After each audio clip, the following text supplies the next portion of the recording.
What's up? This is the 1/8 scale Moebius Batman kit from the 1966 Batman TV show. I loved this show as a kid. It was so vibrant, it looked like a moving comic book. And I saw Dr. Faust's painting clinic do this kit here on YouTube, which I'll provide a link for underneath in the description. And I had to do one, so I bought it, and I'm going to put my spin on it. So let's get it. These aren't all the pieces, but the majority of the pieces. It's not a difficult kit to put together, but I do see that there's going to be a lot of filling and there's going to be a lot of sanding. So I'm going to put this together. Once I get everything sanded and ready for primer, then I'm going to wash it, because there's going to be a lot of handling. Test fitting the torso to the cape. It does not fit well at all. You can see how I have to pull this down to get it to work, and it still pops up. So what I'm going to do is take the heat gun, heat up the back of this cape here, and then try to fit it better onto here. I have got it to fit a little better using the heat gun, but I still want to see if I can reduce this gap here along the chest and the neckline. So I'm going to heat it up some more and see if I can get it to pull a little bit closer and a little flatter to the torso. I taped the arms on, and I went back with the hot air gun, heating up the top portion of the cape and then slipping the body in and pushing down with a cloth, because the plastic is very hot. So I've molded it to his arm here, closer to the chest, into this arm. I want to leave this open a little bit because I kind of like the way it looks, but it looks a whole lot better than when we started. Pop his little head on.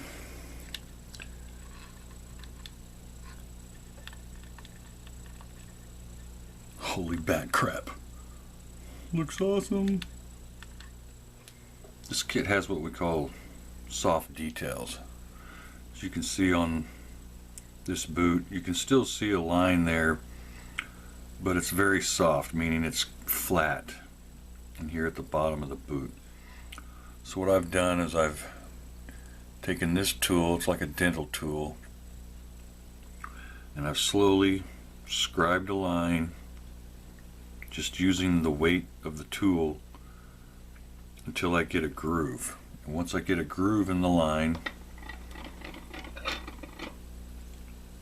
then I take the X-Acto, and using the back of it, I slowly start scraping out to get some depth. Getting that depth gives it a little bit more of a realistic look. Same with the bottom of the boot. I did the same thing, and then scraped using the back of the X-Acto slowly as I got a little more depth in that groove. Then I just take a toothbrush, brush all the excess plastic off. Then I'll take my Ambroid Pro Weld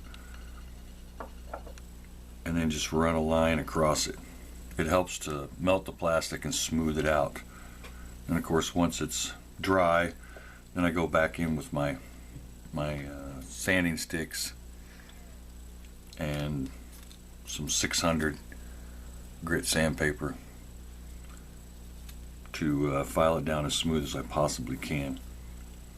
Once it's primed, it'll help hide a lot of the imperfections, but then I'll get to see where I need to sand some more. I'm going to do this with the whole kit. The arms, as you can see, there's not a whole lot of definition at the back of the gloves here. So I'm going to do the two hands, and then I'll see about doing some of the creases in the boots. So if you look at the show, especially on his hands, they were satin gloves, so the folds were very definite. You could see the folds prominently. So I may do that, I may not. Depends on what it looks like when I get to that point. Working on the other leg. Taking my little dental tool thing here,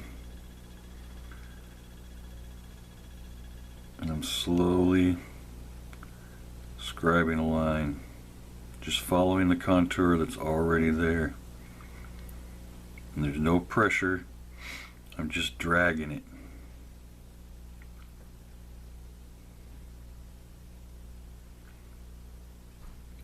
Once I know I got a good groove in there, I'll come in with the X-Acto and start in that groove using the back of the X-Acto, and just start deepening that groove.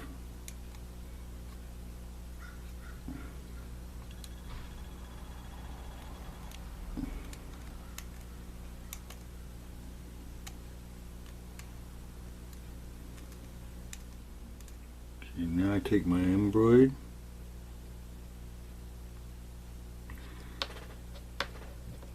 and just run a little into that crack.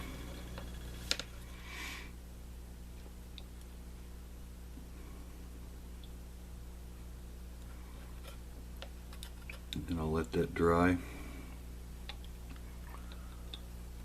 and I'll come back in and sand it, see if there's any more I need to scrape out, and then do the process again. Working on the arms, you can see that even the gloves here have very soft details. So I'm going through with this tool in my X-Acto and trying to deepen these wrinkles, especially around the wrist, because that's where the wrinkles are going to be the deepest.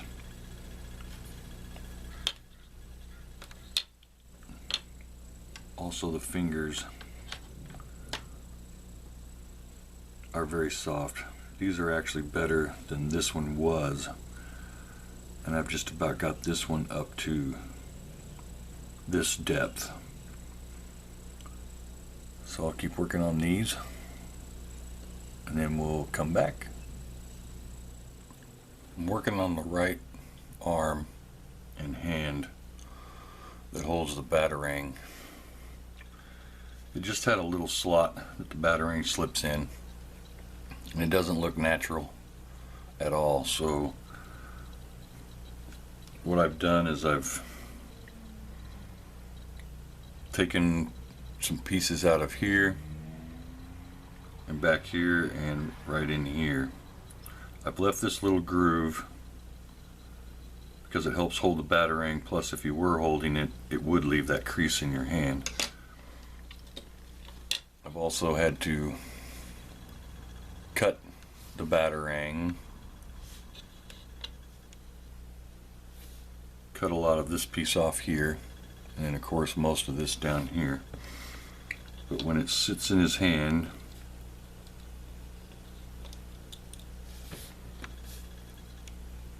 it looks more natural, and it looks like he could actually throw it as opposed to just sitting like this with the slot. It would sit like that, but like this The other little spire or whatever that is would be under this finger right here. You can see how this ring finger is sticking out a little bit more than the middle finger and the pinky, and that's because that finger would be resting on that spire sticking out. And then this top one would rest on the top of his finger, and it just looks like a real grip, but he's really gripping it and he's ready to throw it. Now I need to glue the arm together and do my wrinkles and shaving the glove like I've done with the other pieces. This cape on the inside has a seam that runs all the way across to the other side, right here. Now I'm filing it with a curved diamond file. This is one of those cheap diamond files. And this is going to take a while. So I will do this and then I'll show you what it looks like when I get done. Working on these inside seams. Got a piece of 320 here that I've folded over once and then rolled over like this so that I can get down here into these grooves. I got most of the line off with the diamond file, and now, well, then I put some ambroid on it to soften it up, and now I'm smoothing it all out. So after this I'll go to the 600 to make sure I don't have any seam line there at all, so that once I prime it, hopefully I won't have to sand anymore. I think I've gotten all the seams taken care of on the inside of the cape. Primer will tell if I have more sanding to do. But I stuck the body in here just to make sure that none of them were visible as you look around the torso, the waist.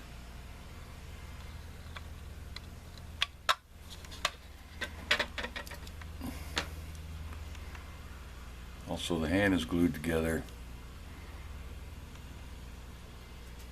I've done the end of the glove here, scribed that out, scribed the fingers inside here to give it some more depth, and my batarang fits in there nicely. Quick test fit to see how everything's coming along. I like where everything's at so far. I'm ready for primer and paint. I'll cover that in part 2. So this is going to do it for part 1.